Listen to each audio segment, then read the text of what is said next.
We are live talking Atlanta Falcons on Proline TV, part of the Ourlads Football Network, as we dive into the offseason 2026.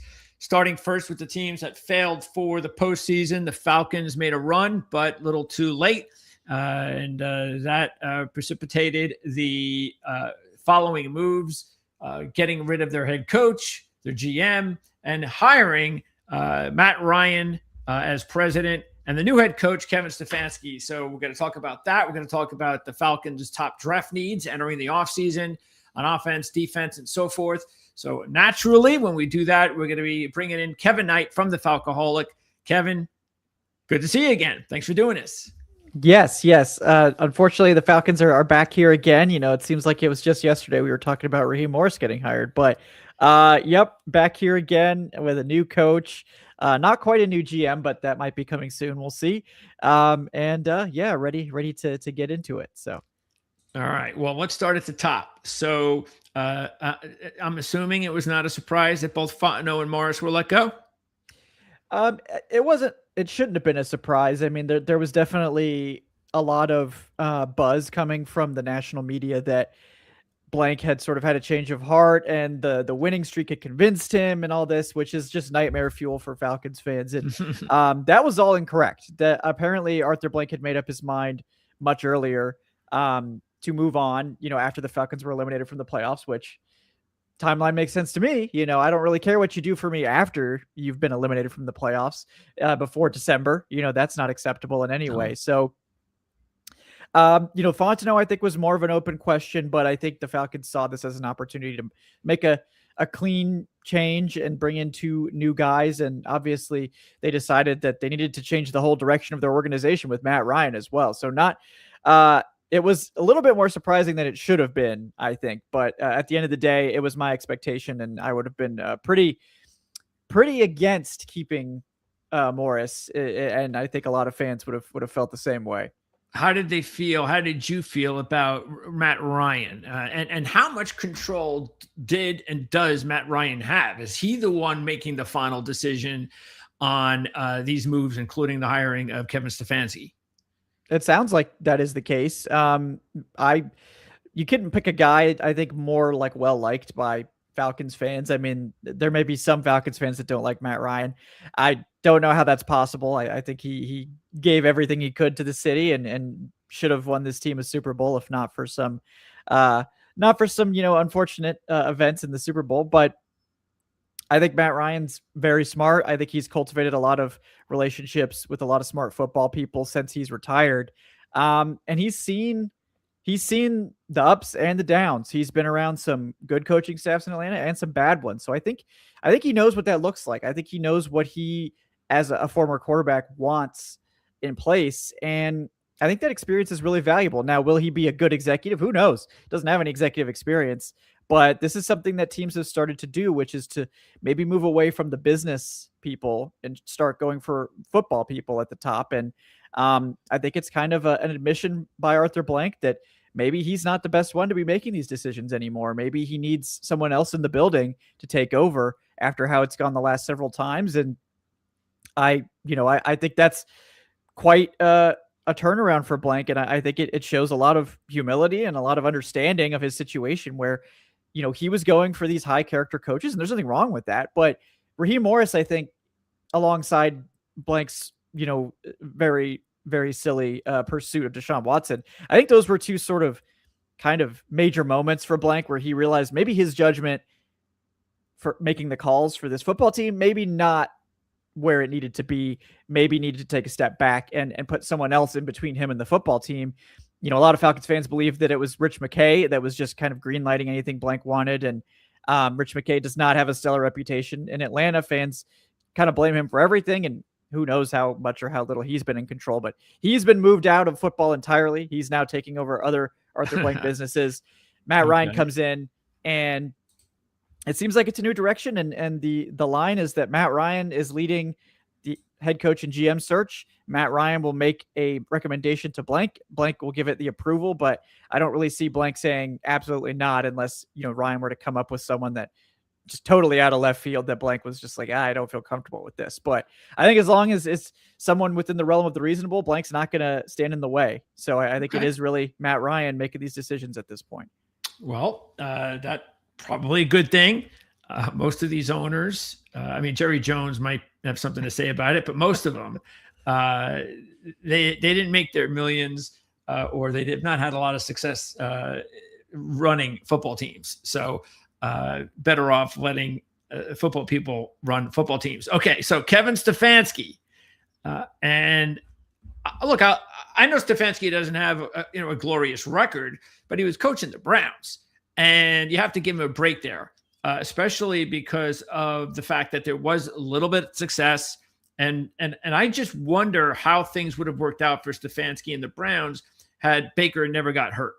If he'd stayed healthy, he'd probably still be there, and maybe the Browns had maybe they'd be coming off 2 or 3 straight playoff runs. It's quite possible because every NFL team.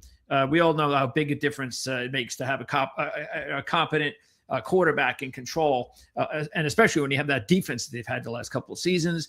But Stefanski was let go, and I thought he deserved an opportunity somewhere. So I'm glad as an outsider to see that he's got a job. How glad are you that he is the head coach of the Falcons? Yeah, I had 2 candidates that I circled as wanting, and had Stefanski as my sort of 1A and Clint Kubiak from the Seahawks as my 1B as 2 guys that I thought were both offensive minds, both respected names, but very different sort of style of coach. Whereas Stefanski, experienced head coach, definitely has a lot more on his resume, good and bad. Whereas Clint Kubiak would be a total wild card. You love what you've seen from the Seahawks offense, but this is a guy who's only been a play caller for 2 years with 2 different teams. And while I'm intrigued by that, and I think that's a very legitimate path to take, I think a lot of people overlook the fact that he's basically a total crapshoot, and overemphasize the fact that Stefanski has lost a lot of football in the last 2 years with the train wreck that has been the Cleveland Browns. And to me, as someone who's followed football for decades, I tend to look at the situation with the Browns and think it's the Browns. You know, we've seen the Browns destroy almost every good thing they've ever acquired and basically be a losing franchise that makes terrible decisions. Stefanski has more or less gone out of his way to distance himself from the Deshaun Watson decision, and I think go so far as to say he was blindsided by the trade and was not a part of it and was shocked by it. I mean, the whole NFL was. I think that was basically the Browns owner just stepping in and being like, I want Deshaun. And I think that derailed their success. It was honestly a miracle that he made the playoffs with, I believe the second time he made the playoffs was with a collaboration of like 4 different starters, because Deshaun got hurt. Then they brought in Brissett, and then Flacco had to finish the season, and they still made the playoffs. Now, the defense had a lot to do with that, but that offense was in the top half of the league somehow. And it, I think you look at what Stefanski has had to work with, the disastrous situation in Cleveland, and you can't separate the Browns from anything that happens. And, the Browns continue to be loyal to Andrew Berry, which to me signifies that he is exactly what Jimmy Haslam wants, which is a yes man that will okay whatever crazy thing he wants to do. I've had Browns fans come to me telling me that, Barry built this great roster for Stefanski, and Stefanski squandered it, which I think is ludicrous. On what side of the ball? Right. Like, I mean, the defense has been good. The defense has been good, but they're like, oh, he got him all these great weapons. Like OBJ. Really? OBJ was washed when he got to Cleveland, guys. I don't know what but Jarvis Landry had a good season or 2 there, maybe, but he was far past his prime. Amari Cooper, again, was at the tail end of his career, had a good year, but the cupboard's been bare there. The offensive line has gotten ravaged with injury the last 2 years and age as well. The whole team has kind of been falling apart. And, to me, it's like Stefanski's been playing on hard mode. This is like he's playing the NFL coaching carousel on all Madden difficulty, trying to coach the Browns. And I mean, the Browns only got him in the first place because they took a chance on a first-year offensive coordinator with not a lot of experience to his name. Obviously it worked out for him. 2 of their last 4 playoff appearances in the last 35 years were with Kevin Stefanski over the last 6. So, I think there's so much bad in Cleveland that it's kind of impossible to sort out who was exactly responsible. But if you look around the league at people's opinions of Kevin Stefanski, they don't seem to be negative. The negativity seems pointed at the Browns and the way they do things, and that's been consistent for decades now. So I think personally, Stefanski was probably happy to be walking away from the disaster that was the Cleveland Browns, and hopefully this will be the fresh start that he needs. And maybe he won't be. He certainly won't be the first coach to leave the Browns and have success if he were to do so. So. Yes. Almost identical record, by the way, to the man himself, Bill Belichick in Cleveland. So, whether I'm not saying he's going to be Bill Belichick, that would obviously be crazy, but I don't think there's any reason to put the Browns situation on him. And look around. I mean, if the Falcons didn't take him, the Titans were scrambling to get him into Nashville on Sunday. The Ravens were trying to move their interview up with him to early in the week. Mm-hmm. I'm sure the Bills were going to be hot on his trail as well. He was a very coveted coach. I think there seems to be disconnect between fans and the NFL, whereas the NFL seems to think Stefanski is one of the hottest candidates available. And fans look at the record the last 2 years and say, why would anybody want a coach who only won 8 games? I don't know. Ask the NFL. Why does the NFL want him? Fans. Maybe because they know what happens in Cleveland far more than the average fan does. And that's what it is, especially nowadays on social media. Fans, they're a wild bunch. So yep. Okay, so what changes do you think be made with the offense with Stefanski now running things? And because we're going to start with the free agency as well, but not much that really, just taking a look at the roster and free agency, it's all about Pitts, isn't it? I mean, that's pretty much it. Yeah. What are they going to do with Kyle Pitts? Yeah. I mean, I can't imagine they're going to let him walk at this point coming off that season. So it's going to be the tag unless they agree to some sort of extension. My guess is they'll just do the tag, and it's a tight end tags. It's 13, 14 million, not a big deal. And let him see if he can replicate that. But we know Stefanski loves tight ends. Harold Fannin was the latest example, but David Njoku has been a consistent contributor there. He's always featured his tight end. So I can't imagine he'll let a 26-year-old Kyle Pitts coming off his second best season walk out the door. And some people might even say this was better than his rookie season because he had 5 touchdowns as opposed to 1 his rookie season. So, to me, I think Pitts is a no-brainer, and they will probably emphasize Pitts more in this offense. Oh, he'll love it. Yeah. Yeah. And the one big thing to me is it's been heavily reported that Stefanski is going to get Bill Callahan to coach the offensive line, which Falcons have a good O-line coach in Dwayne Ledford. Oh, he's the best. Good. But he's the cream of the crop. Bill Callahan is like a Hall of Fame offensive line coach. It's like, I can't, so if I was going to replace Dwayne Ledford, Callahan would be one of the only guys you would consider. But I think that's ultimately good for the Falcons because Dwayne Ledford, the one thing I had an issue with him was that he's a zone scheme guy through and through. Didn't want to run any power, didn't want to incorporate that into the offense. It's wide zone. They didn't run inside. They ran outside zone, and they ran it really well. But teams key on that, and it's become very difficult in the NFL to have success when you're an outside zone run team 75% of the time, which is what the Falcons are. So when they get Bill Callahan and Stefanski in here, we know they will now have a diverse mix of concepts here. They are going to incorporate a lot more power. They're going to incorporate inside running to this offense at a higher rate. And I think that's the only thing left to fully unlock Bijan Robinson is to deliver him a scheme that is not so predictable, deliver him a rushing attack that is diverse and allows him to use all of his talents, because I think Bijan is a very good gap scheme runner. On the occasions they were able to run duo, which occasionally they would do that, he looked great. And I think that diversity there is going to be really big for this offense. And really help keep the run game a lot more efficient and less predictable, especially in short yardage. And that was the one thing that was pretty much always consistent with Kevin Stefanski, was those run games were consistently good to league best under Stefanski, and you couldn't give him a better runner than Bijan Robinson. So I think we're going to see a lot of emphasis on the offensive line, which, the offensive line as it stands is fine. It's good. Yeah. But you've got Jake Matthews getting up there, and you've got Caleb McGarry coming off a serious injury.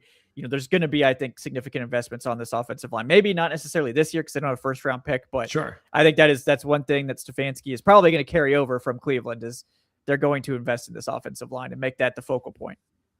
Yeah, and definitely on the outside, like you said, but overall the offensive line still not bad. There's talent there to work with, and you got to make sure that you are prepared to move forward, because what is the situation with McGarry? Because he got the new contract. So it's just a matter of just he'll be back and just hopefully he'll be okay. And it was an early enough injury. Is there just hope that he's going to be ready to go when the season begins? Yeah, I mean, it was a training camp injury, so I would think that he'll probably be back for OTAs and stuff like that. So, assuming everything's on track there, we should be happy with McGarry, and that's obviously going to be a big boost. Falcons, miraculously, they had no swing tackle and no McGarry the entire season. They made it work with Elijah Wilkinson, who was a converted guard, who has played tackle in the past. I think he was a college tackle, but he came in and started every game at right tackle as basically an emergency starter. And again, that's a hat tip to Dwayne Ledford for making that functional. Sure. I believe he was the most penalized player on the team, but it was functional. Hopefully Caleb McGarry back in there. Not going to be as big of an issue on the right side. But yeah, I mean, they're going to need to start investing in tackle. They've known this, and we'll see how that goes. But, I think the other spot to watch is center, where Ryan Newsel was a solid starter. That's basically what they paid for, paid $3 million for Newsel to come back. I can't imagine they'll sit on their hands there. I think the depth at center is non-existent. So that's one thing I think we'll definitely see is more center help come in. Not sure Newsel's getting replaced this year, but I think we'll definitely see a draft pick or at least some veteran center brought in to compete with Newsel.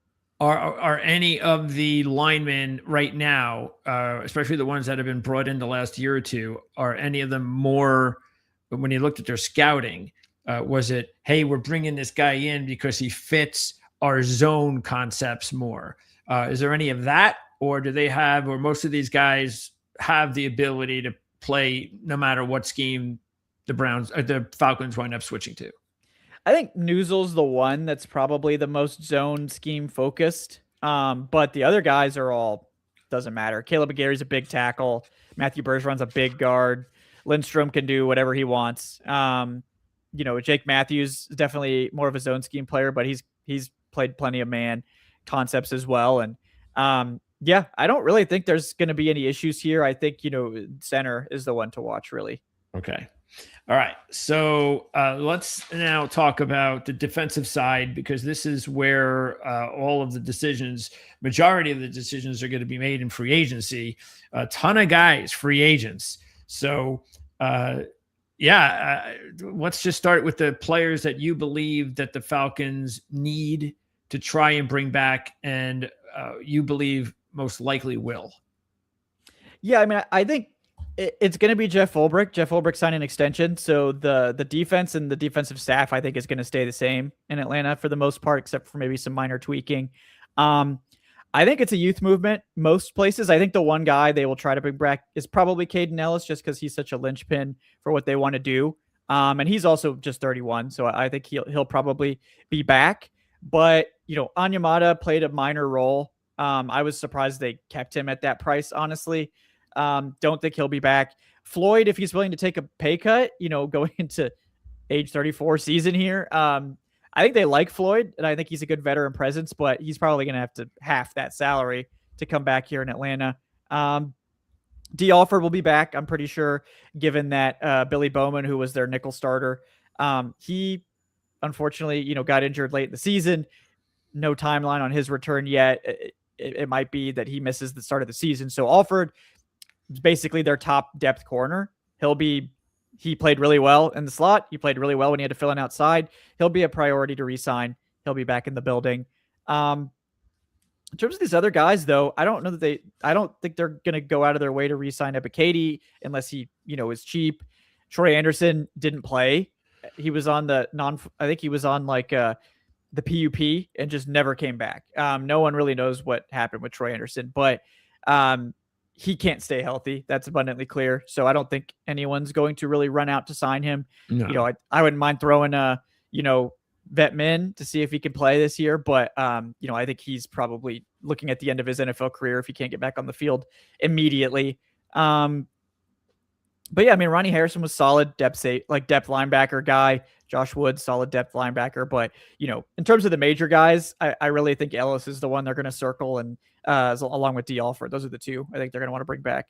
And did Ebiketie have his best season? Did he look like he was finally starting to get things, or not really? Ebiketie is kind of what he's always been, which is like a solid third, fourth edge. Okay. But he was completely outclassed by the rookies. And I thought Leonard Floyd outplayed him too. So, he would have been the fourth guy here. I don't think they're going to invest much in that. I think they have someone that they like that has kind of come on. Khalid Kareem ended up kind of even overtaking him because Kareem is just a better run defender. And they have a bunch of good pass rushers. So it's more, Khalid Kareem can give them a little bit more on base downs and rotate in. And he's going to be very, very affordable compared to Ebiketie, who Ebiketie might get interest on the free agency market. We'll see. But I think Ebiketie kind of is a solid starter, but he was outplayed by James Pierce, obviously, by Jalen Walker, by pretty much everyone. Not to say that he was bad, but the Falcons completely flipped their edge room on its head and ended up having one of the best in the NFL this year. So just not sure that they're going to make him a priority this time. So because, a lot of people are going to say, well, you see the Falcons don't have a first round draft pick. They just screwed themselves. You're, as a fan, even though there's no first round draft pick, comfortable with what they did now that they have themselves a couple of really good pass rushers. Yeah, I mean, now that their draft pick that they gave up is more like in the mid-teens. Yeah, than it was a couple months ago. Yeah, that's a lot easier to swallow. But, I mean, I think James Pierce Jr. should be the defensive rookie of the year. I think it's kind of crazy that he's not even getting any recognition for having 10.5 sacks. I believe out of the last 7 players to have more than 10 sacks as a rookie, 4 of them won defensive rookie of the year. So, he seems completely forgotten because of the Falcons, but he was outstanding as a pass rusher. Still got ways to go as a run defender, but very, very good pass rusher. Far better than anyone could have expected. By far the best rookie pass rusher.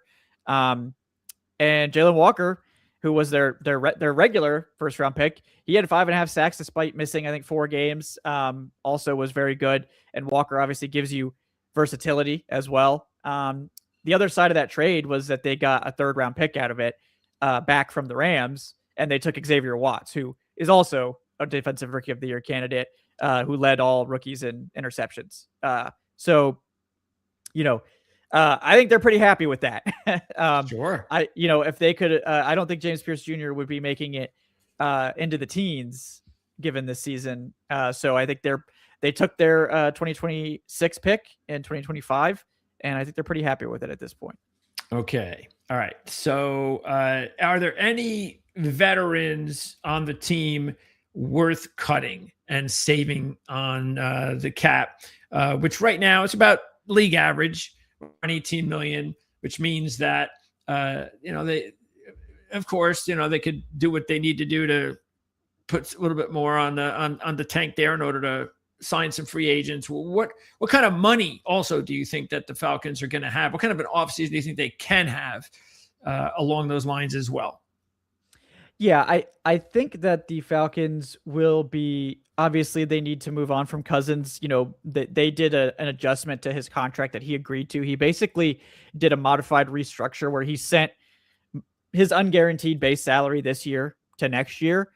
But it's not a restructure because they didn't turn it into signing bonus. They just moved the money to next year. It's not guaranteed, and it won't guarantee until March 13th. Basically what this did was just free up all that money that he wasn't going to get anyway for the Falcons to spend now. So that's why the Falcons have cap space, because before they did that, they had no money. They were negative this year. So okay. All that, basically he traded that money for an assurance that he's going to be released, because on March 13th, Kirk Cousins' contract, all that money becomes guaranteed. Okay. And it's like $70-something million.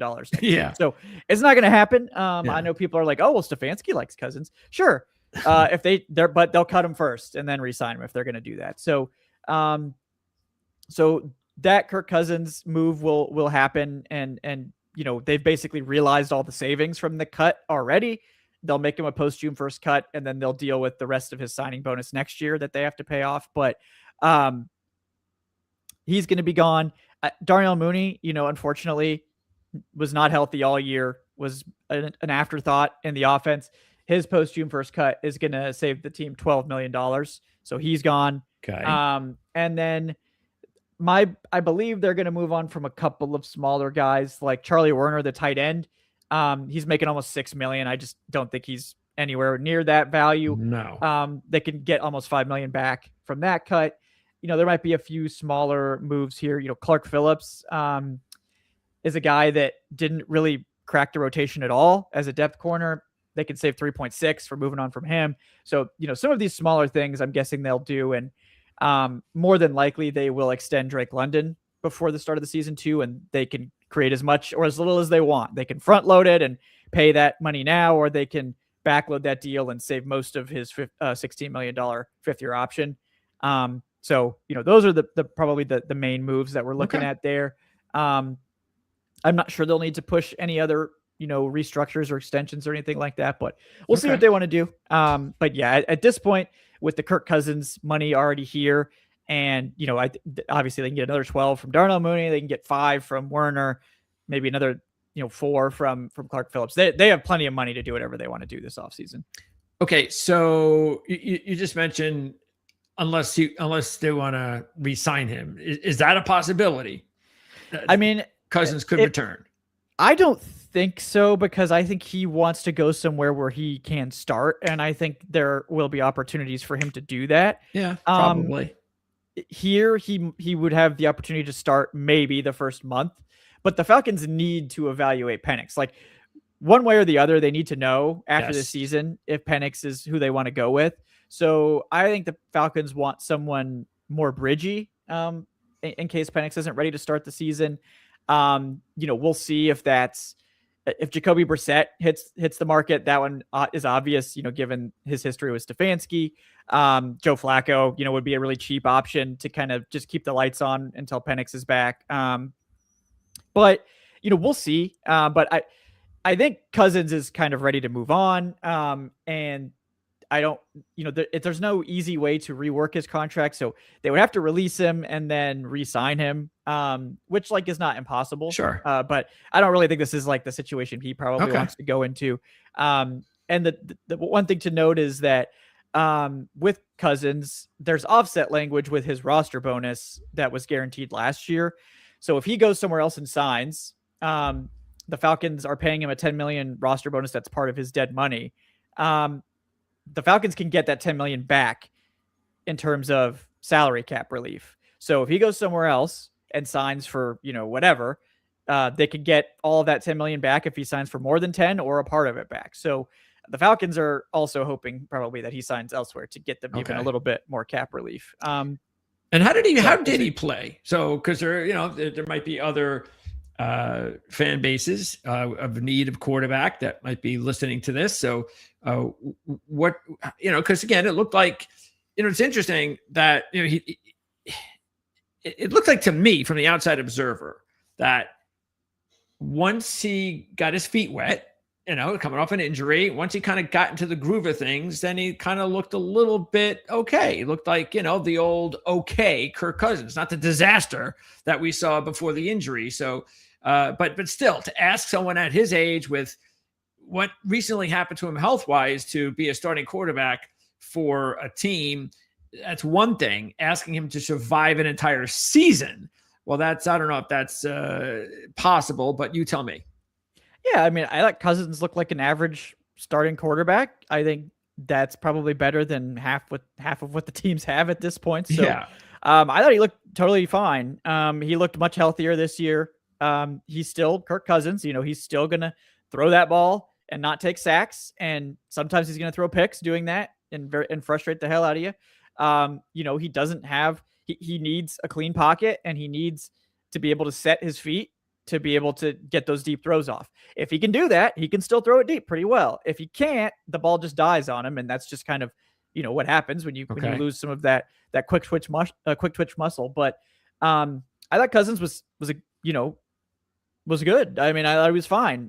So I think Cousins also had something to do with the Falcons offense, like changing, because I think Cousins was like, we're not doing this, Zach Robinson, the former Falcons offensive coordinator. Like, we need to change some things. And they did. Once Cousins came in, they did slowly make changes to the offense that were good. Obviously too little too late, for Robinson. I don't think the Falcons are interested at all in his services, but I think Kirk did what you would want Kirk to do. He was an NFL starting caliber quarterback, and I think he still got something there. You just have to keep him clean. If you want him to be able to push the ball downfield, you got to keep him clean. And he's still Kirk Cousins with all of Kirk Cousins' flaws and Kirk Cousins' positives. And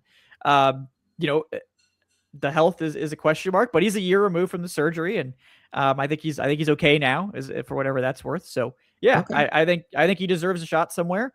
I just don't think Atlanta and him are going to be on the same page with that. So yeah, he actually looks like, you were just mentioning bridge. He actually does look like the perfect bridge guy that you draft a first rounder if you want, go ahead, but sign Kirk, let him start, especially if you're going to sign a guy in the draft. Because look, any other quarterback that gets drafted in this draft probably is not going to start. I mean, Mendoza's the only guy that's going to get in there and start from day one. That's it. Everybody else is going to have to take some time, unless they just are so good in training camp and surprises everybody. And who knows? That's possible. We've seen it before. But for the most part, I think, signing Kirk Cousins to a 1-year deal on a team that invests in a young quarterback would probably going to be a very smart move for a team then. Are there, before we get into the last and maybe the most important reason you're here, going over the team needs, so everybody can figure out what the Falcons are going to be looking to do to improve their team in free agency and the draft. Are there any players on the roster right now, any young players that the average fan doesn't realize is real close to stepping into either a starting role or a big enough role that position on the Falcons isn't as weak as one would believe? I mean, it's probably the defensive line. You look at Brandon Dorlus, I think had quietly like the best pass rushing season from almost anyone on the interior in the NFL. He had 8.5 sacks, ended up getting hurt in the before the last game, but he could have pushed for double digits. Rukaroro is growing, and he's a little bit more inconsistent, but still good young player. He was always a project guy, but he definitely contributed a lot more towards the end of the season. Zach Harrison. By the way, were you disappointed in his season? I know you were very excited about his season when we talked before the season began. Yeah, I mean, it was about what you would expect. He didn't take like a huge step, but this is a guy that, just he's a ball of clay. And I think he needs another year with Nate Ollie, the Falcons D-line coach. But I think he's got the ceiling. I mean, you look at him, he looks like he's cut out of marble. He is that type of guy. So definitely someone the Falcons have big plans for. They had to play him out of position at nose tackle because they don't have a nose tackle. That's not his job. That is not what he's going to do. He's going to play defensive end, like 3-4 defensive end when they do those looks. And that's going to be a much better fit for him. But it wasn't great there. But Zach Harrison was their best interior player. He missed basically the second half of the season with an injury. But that trio of Rook Aroro, Brandon Dorlus, and Zach Harrison, no one really knows these guys, but they are all really good. And that's kind of one of the quiet things about why the Falcons were so much better pass rushing, is because they got a lot from their interior this year alongside their rookies on the outside. And they really just need a nose tackle to kind of put the cherry on Okay. top of that defense. And, that front is really, really dangerous and really good. And I think that's going to be the engine of this team going forward. Okay. And then quickly, I'll throw some of the names just based on their draft status or just another reason that I might have. Braylon Trice. Yeah, missed the whole season again this year. After missing all of last year, didn't play a single snap. So no idea. No idea whatsoever about him. Okay. What about our boy Kobe Bryant? Yeah, I mean, he was interesting. He looked like a UDFA. The Falcons threw him out there sometimes when they shouldn't have. But I think they like him. He had a serious injury right at the end of the season, so we'll see what his timeline is. But the Falcons like him. I don't think they're gonna plan for him to have a major role, but I do think he's someone that they do like. And he'll probably be a camp competitor once again with a chance to make this roster. Okay, let's see. Let's move over to offense. So Jack Nelson, see any time at all? Didn't see him, which is good considering if we saw Jack Nelson, that would mean that their third tackle was also gone. Yeah. So yeah, I mean, other than I think Michael Gerald played above him. That was who the Falcons traded for right before the season for a late pick. Okay. But yeah, I mean, Jack Nelson, rookie tackle, 7th round pick. He's fighting for a swing tackle job. We'll see if he can get one next year. Outside of Drake London, and you mentioned Mooney, not a lot of known names there at receiver. I mean, Sills has been around, but is there anyone there out of those 6 other receivers that you think is someone to watch? No, not really. Okay. Sills is fine. I think Sills is a good Drake London backup, good depth guy, but they need a wide receiver 2 and a wide receiver 3 this offseason. That Darnell Mooney's injury and inconsistency he was so good last year. It's such a shame to see it this year, but broke his collarbone before the season started. Team hit it. He played through it, looked terrible. So, and now he's slated to make, I think, 18 million this year. And it's just, you can't pay that. So, the Falcons need a lot at wide receiver this year, and they're not alone in that search. So it's going to be tough. All right, let's go to the needs. So is it an obvious number 1 need? I mean, wide receiver probably is the top need. Where they're picking, it's going to be hard. I'm not really sure they're going to be able to get someone they want in the 2nd round at that spot. I think the guys that they would want are probably all going to go before then. But wide receiver, overall, they're going to have to sign someone is what it is. They're going to have to take that Darnell Mooney and give it to somebody else. Okay. And I think nose tackle is a big one. That's kind of the last piece on the defensive line they really need. And they needed it bad last year. They were very vulnerable to getting run on up the middle. They just didn't have one. It was really shocking to me that they didn't get one at any point. But they need a nose tackle. Another corner. I think Mike Hughes is fine, but he's not a plus there. So he can start for you and he'll be okay, but you're always going to be trying to upgrade that spot. So maybe that's one they target early in the draft, but linebacker depth, something they could use. I think if they're going to let Charlie Werner go, getting some more blocking tight ends. We know how much Stefanski loves his tight ends and using multiple tight ends. So maybe it was probably Njoku come over. Yeah, maybe. Yeah, I would be interesting. I mean, if they want to run 2 tight end sets with 2 strong tight ends, I mean, that would be a ton of money wrapped up in tight end. But I mean, if you can't get one of those big wide receiver free agents, I mean, maybe you spend it all on tight ends instead. Just run the tight end offense here. But I mean, center I think is another one. Offensive tackle. Those are 2 guys that I think the Falcons would certainly be interested in. Depending. But yeah, no 1st round pick. So I think that 2nd round spot, there's a lot of good nose tackles in this draft. That 2nd round pick could get you maybe the best one, if you're a Lee Hunter fan or Dominique Orange or any of those guys. But, I think if a receiver falls, they're going to be really tempted. And then, offensive line, just best offensive lineman available. We'll see if they can get that done too. Okay. Yeah, and you can check out the Ourlads rankings. They have top 10s Now, this was from a month or two ago. They'll be updating them real soon, so you can check that out. And I'm sure we're going to have some conversations as well with some of their lead scouts because we're only 24 hours away, less than that, from the college football season ending, and a few weeks away before the NFL season ends. So we really get into this. So as you can see here, they've got everything listed. And just taking a look quickly at the receivers that you were talking about. We know Tyson's going to go early. Lemon's going to go early. Tate will go early. Chris Brazel will go early. Anyone else? Jeremy could be there. Jeremy could be there, maybe. He could. Yeah, Jeremy's a great. I mean, to me, Jeremy's a great wide receiver 2 option. He just kind of fits that mold. He kind of reminds me of like a Jacoby Myers, where it's like not like overly flashy in any part of his game, but just a good wide receiver. You need those guys.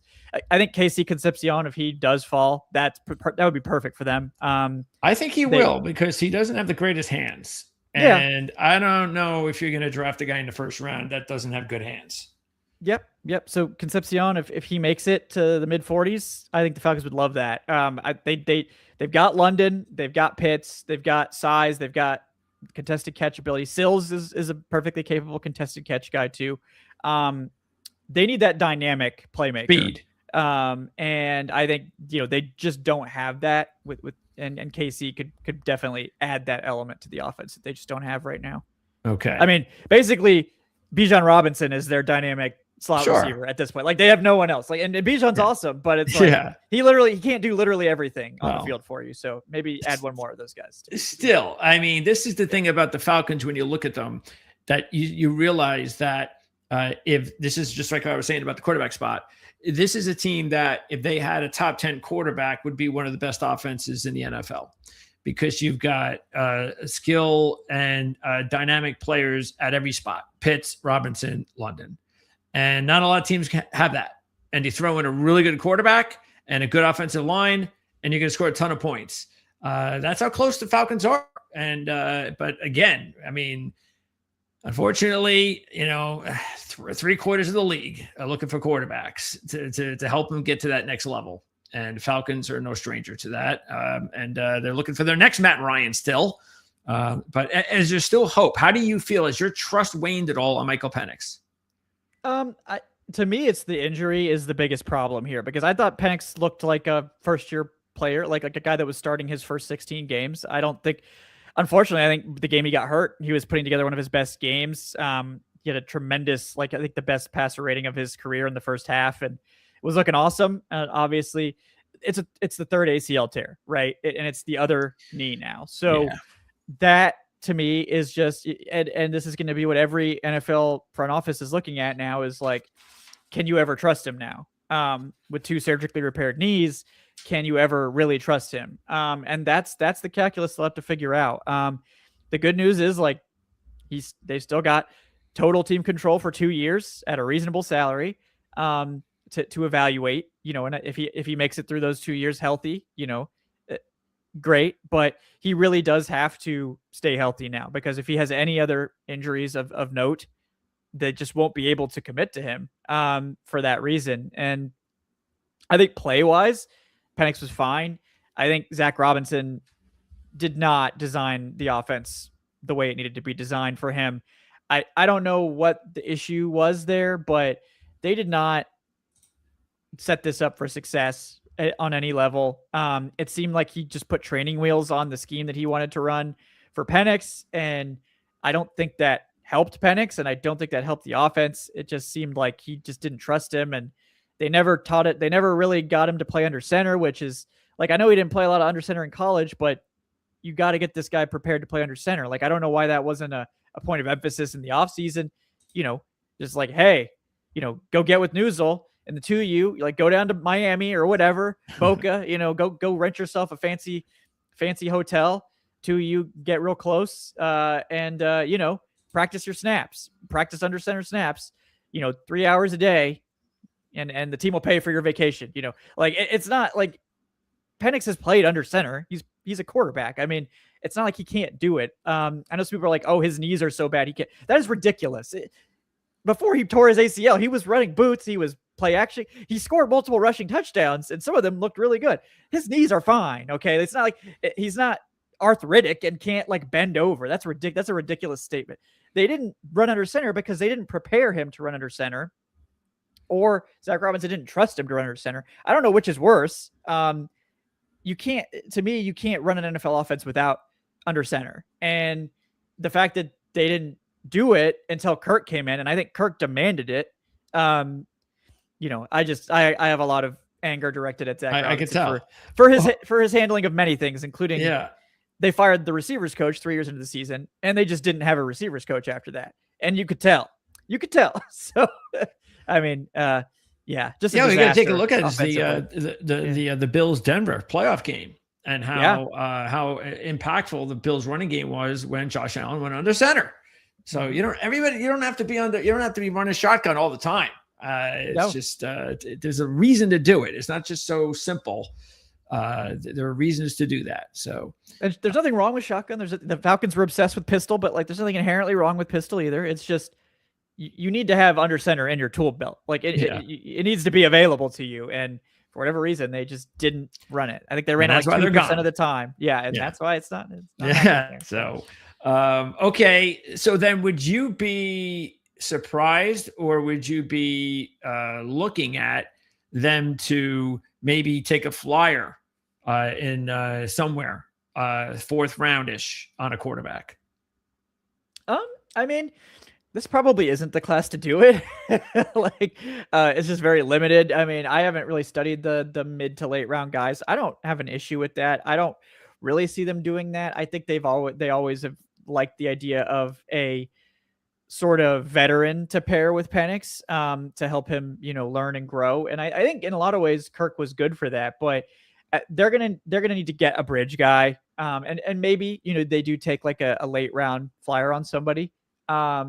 I don't think that's out of the question, but yeah, to me, it's like, I mean, see if you can get Malik Willis. You and 10, 15 other teams are all gonna be trying to get Malik Willis. See if you can pull it off.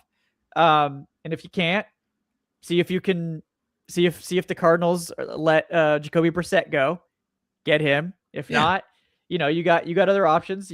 Worst case scenario, go get Joe Flacco. And it's not going to be sexy. It's not going to be great. You're saying is it's all going to be, because you said this before. It's all going to be. This is just, and maybe some fans don't want to hear this, but it's all going to be about Penix, and it's going to be his team, and he's going to get a fair shot. And they're not going to try to bring anybody in here to get in his way. It's just going to, like you said, it's going to be the bridge guy or some emergency guy sitting and waiting. But this is all about finding if Penix is going to be a future quarterback. Yeah, they need to know this year, and they're going to give him, I think, every opportunity to succeed or fail. And if he fails terribly, well, guess what? You'll probably be picking in the top 10 in what looks like a really stacked quarterback class.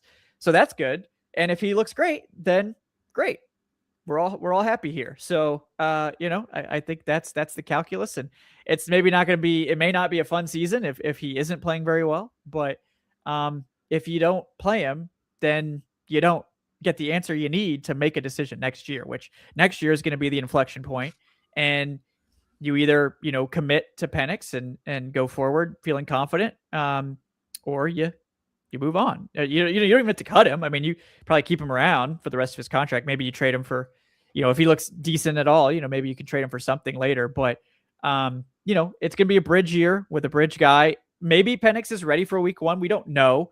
One thing I will tell people, and it's like, this is never something you want to say, but he has been through multiple ACL recoveries. He's an expert at it at this point in some ways. So like it might be reasonable to think that his recovery timeline would be faster because he is very experienced with this particular rehab. He's done it multiple times. So to me, I wouldn't think that his timeline would be longer than expected. It could be shorter, but we're in that window where it's like, it could be training camp or it could be like late October, so we don't really know. But I think it's probably going to be closer to week 1 than the later end of that time frame. But either way, given that he's probably not going to be fully healthy and all this, you're going to need somebody in here that can take the reins if he's not ready to go. So, okay. So, and look, Stefanski just got hired. So do you, and I would believe that if he's going to come in here, he's going to have everything to say about what's going on at quarterback.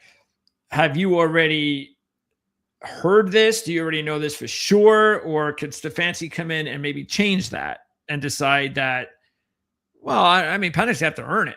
I might just bring someone in here to compete with him.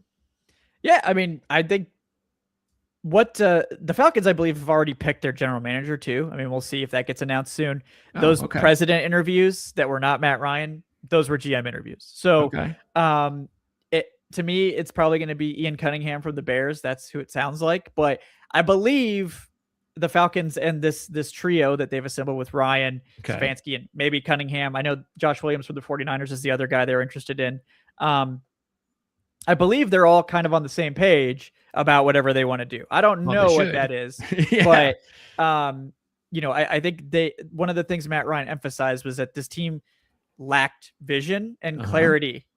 And that was something that was obvious if you watched them last year and the last couple of years. They just seemed to kind of get guys.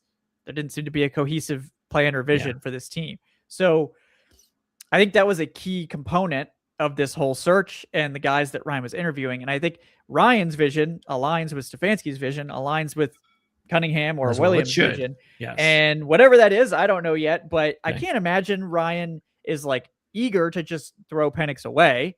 But I also think they're not going to just sit on their hands and just pray that Penix is going to be healthy and come back. So I think that the injury gives you cover to bring in a competitor without making it so adversarial. And that's probably the direction they'll go. But if they get Malik Willis and they pay Malik Willis $15 million or $20 million to get in the door, then I don't think Malik Willis is going anywhere to be a backup. So no, he's not. So we'll see. Obviously, if they got Matt LaFleur, then I'd be like, yeah, they're probably getting Malik Willis, and they're gonna say like, all right, Penix, show us what you got. But they'll see how it shakes out. But there will be some decent bridge guy available for them. Don't know who it is yet, but and then it'll be kind of up to Penix to come back healthy and take the reins. But I think he'll be given every opportunity to do so because they do want to make sure they can get a good evaluation of him.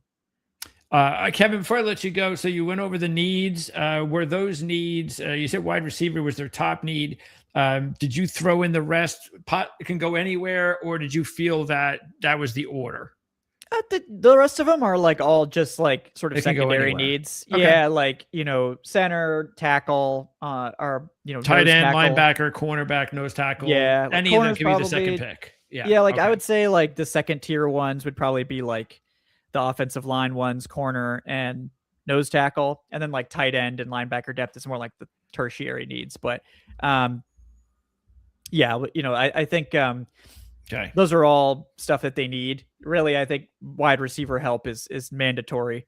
And nose tackle is pretty mandatory too. But that one, thankfully, is one you can get in the second round. You can get late. You can go later. Yeah. Sometimes, especially in this class. So okay. This is maybe the best nose tackle class I've ever seen. I mean, there's like 10 nose tackles that I'm like, yeah, I like that guy. That guy might be a day 2 pick. It's like, okay, so some of these guys are going to be day 3 picks then. So we'll see how that goes.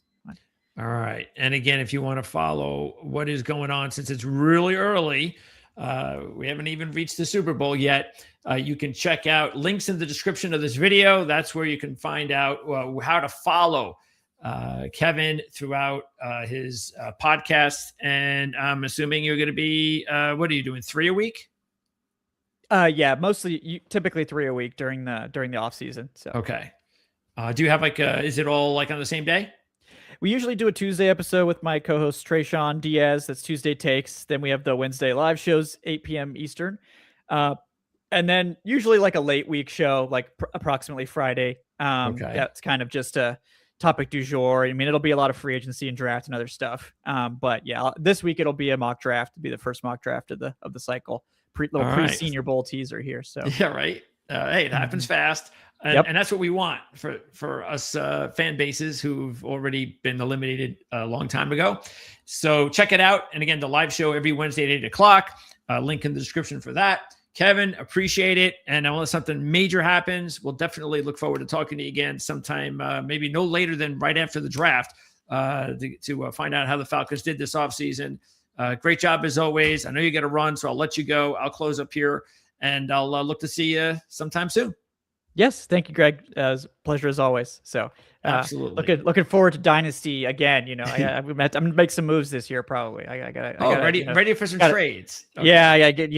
Unfortunately, the whole Justin Fields situation did not work out. So I'm gonna have to, maybe. And he could be a Falcons quarterback. Maybe too. I'm into that. Let's get it done. Yeah, possible. Then my dynasty team's looking up then if that happens. Yeah, I don't know about that. All right, Kev. Thanks, man. Thanks again. Have a good one. All right, Kevin Knight, Falcoholic.com, The Falcoholic, Falcoholic Live. You might as well use that Falcoholic as much as possible since it's a really cool name. And that's our Atlanta Falcons coverage. We have 3 more interviews coming up this week.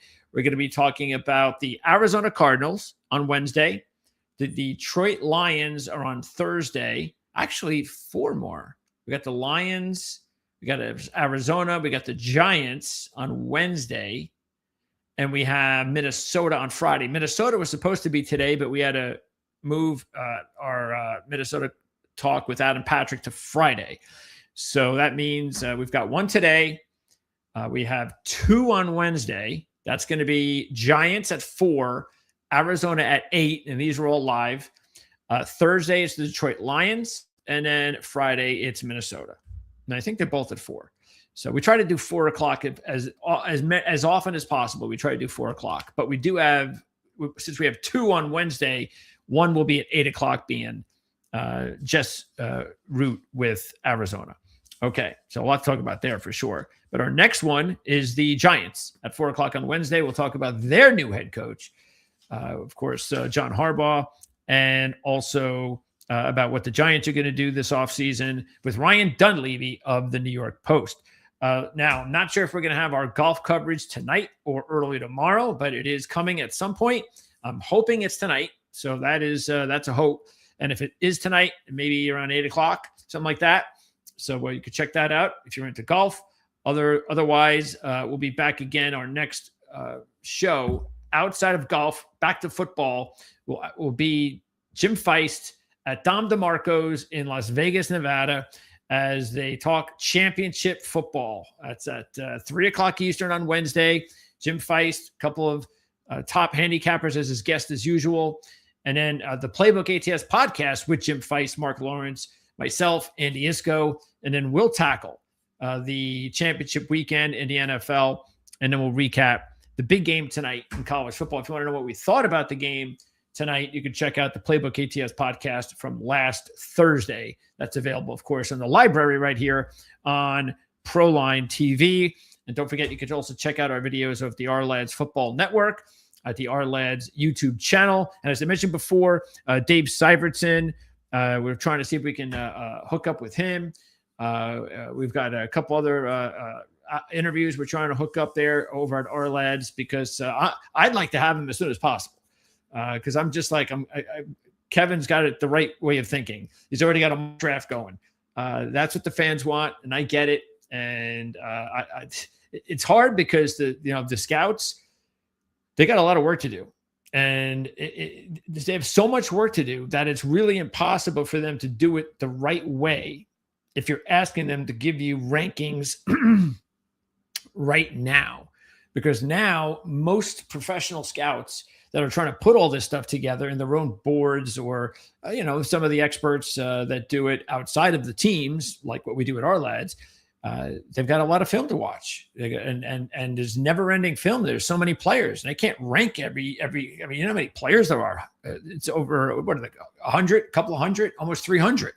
So you got to rank them, and there's a lot of film, like I was saying before. So to do it right, it's hard to put an actual list up this soon in the offseason. That's why some of the rankings that they have over at Ourlads are a little bit dated. So you might see that, but that's okay. At some point, I know they're going to try to update them real soon. And that's why as soon as they do, we'll try to get Dave, at least Dave on. If not, we'll definitely hook up with somebody over there, and we'll be able to put something on here so we can get you as much information as possible, because I'm jonesing for the information just as much as you are.